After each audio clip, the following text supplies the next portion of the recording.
Archaeologists cracked open a 27,000-year-old coffin in the deserts of western China. Inside was a man, blue-eyed, about 45 years old. The man was buried with a harp and a set of horse bridles and almost 2 pounds of marijuana that had somehow stayed green for 27 centuries in the ground. The tomb belonged to a shaman, and the marijuana was a going-away gift. The gentleman who packed this man made sure he'd have enough supplies for the other side. But he wasn't the first person to use this plant. The story starts about 12,000 years ago, somewhere in East Asia. Humans were just starting to figure you're out farming, and one of the first plants they looked at and thought, let's grow this. That plant was cannabis. Imagine being an ancient farmer and finding a plant that can be turned into rope, woven into clothes, eaten for food, pressed into oil, and used as medicine.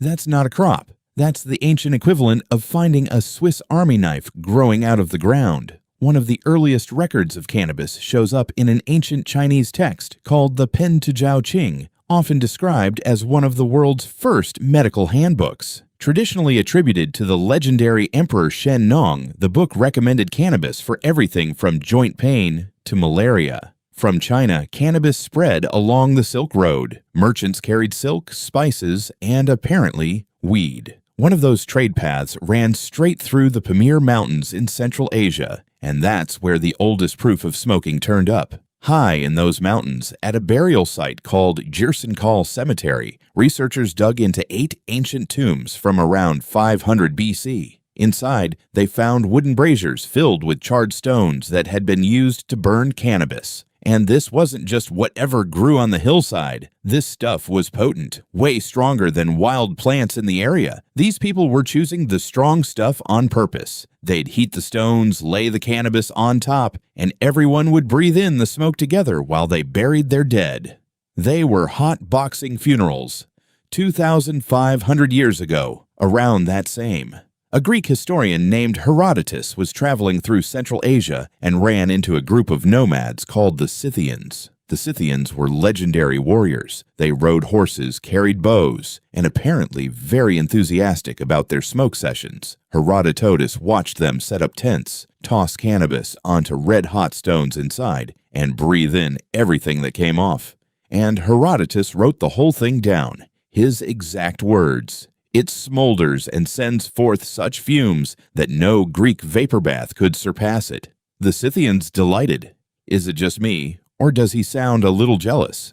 For a long time, historians figured he was exaggerating. Then in 1947, a Soviet archaeologist named Sergei Rudenko excavated frozen tombs in Siberia that had been sealed in permafrost for over 2,000 years. Inside, they found tent frames, heated stones, and cannabis seeds, exactly what Herodotus described. He wasn't making anything up. Then, in 2013, another Scythian tomb turned up in the Caucasus Mountains with 7 pounds of solid gold cups inside. When they tested the residue inside those golden cups, they found cannabis and opium.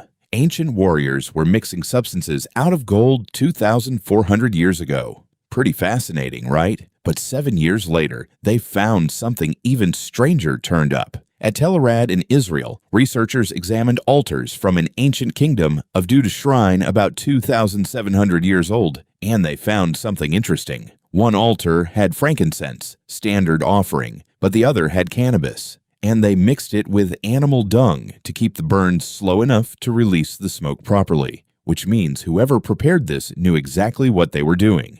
And it wasn't just them. Every culture that came across this plant found a reason to keep it, because your body was already wired for it before you ever touched it. You naturally produce a molecule called anandamide, named after the Sanskrit word for bliss. Cannabis just happens to produce a chemical that fits into the exact same slot, like a spare key to a lock your body already had. Which explains why halfway across the world in India, they weren't just using it, they were worshipping it. India has been using cannabis longer than almost anyone. Their oldest sacred text, the Atharva Veda, lists cannabis as one of 5 sacred plants. Lord Shiva, one of the biggest gods in Hinduism, is called the Lord of Bang, a drink made from cannabis leaves and milk. The story says after he swallowed a poison that could have ended the world, it was bong that brought him back to calm. People still make the same drink during Shivaratri almost 3,000 years later, but India wasn't the end of the story. This plant kept moving in China. Around 200 AD, a physician named Hua Tuo mixed cannabis with wine, gave it to his patients, and performed surgery while they felt nothing 1,800 years before modern anesthesia. But being ahead of your time has always been dangerous. Hua Tuo was eventually summoned by Tao Tao, one of the most powerful warlords in Chinese history. Tao Tao suffered from severe headaches, and Hua Tuo was the only man who could treat him. But Hua Tuo wanted to go home. He wanted to practice medicine and treat ordinary people, not spend his life as a personal doctor to a warlord. Cao Cao took that as an insult. He had him arrested, thrown into a prison, executed. In his final days, Hua Tuo tried to pass his writings to a prison guard, but the guard was too afraid and refused to take them. So, Hua Tuo burned everything himself. The formula died with him. Nobody has cracked it since. And then there's the story that sounds made up.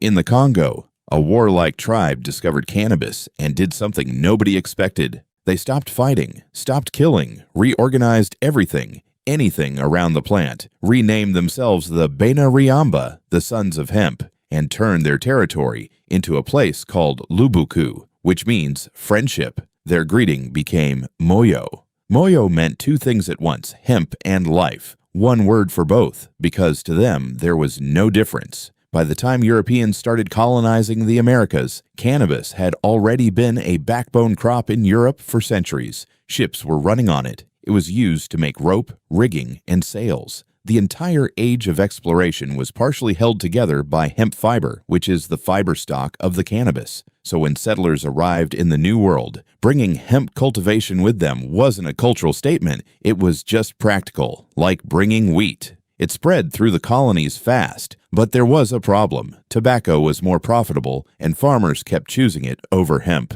The government kept asking them to plant it, but nobody wanted to grow something that paid less. The Virginia Assembly eventually stopped asking nicely and passed a law making it mandatory. Farmers were legally required to grow it, not encouraged. It was required. That's how essential it was. For the next 2 centuries, cannabis was just part of American life. But everything changed when, in 1930, a man named Harry Anslinger became head of the Federal Bureau of Narcotics. He held the job for 32 years. Anslinger tied cannabis to Black Americans, Mexicans, and Filipinos, said it made minorities forget their place. This guy also had a problem with jazz music, claiming their music was satanic, and went after the people who played it. He personally targeted Billie Holiday, not for drugs, but for singing Strange Fruit, a protest song about lynching that made powerful people uncomfortable. He stopped calling it cannabis and started calling it marijuana because the word sounded foreign, and scaring people was the whole point. He kept a folder of made-up police reports called the Gore Files, linking weed to violence and insanity. He asked dozens of doctors what they thought. Most said cannabis wasn't dangerous. He ignored all of them and went with the one who agreed.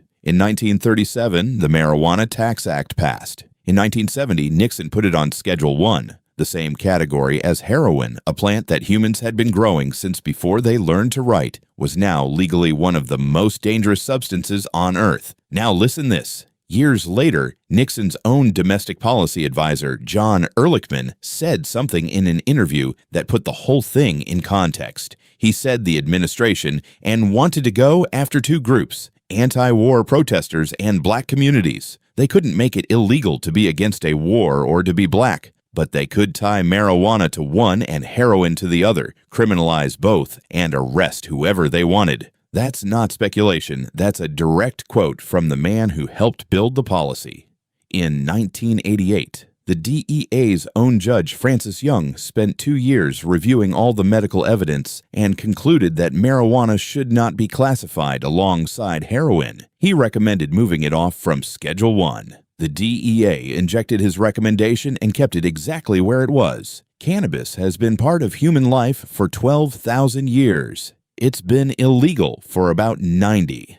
That's less than 1% for virtually all of history. This plant was just there. You made rope from it in the morning and burned it at a funeral in the evening. A tribe rebuilt their whole world around it and greeted each other with a word that meant hemp and life in the same breath. And that shaman in the desert, the one with the harp and 2 pounds of weed, he didn't know about drug schedules or political agendas. He just knew the plant did something worth it keeping, and the people who loved him made sure he'd never run out. Now time for the winner of the previous video giveaway, and the winner is on the pinned comment on that video. If you see your name, congratulations.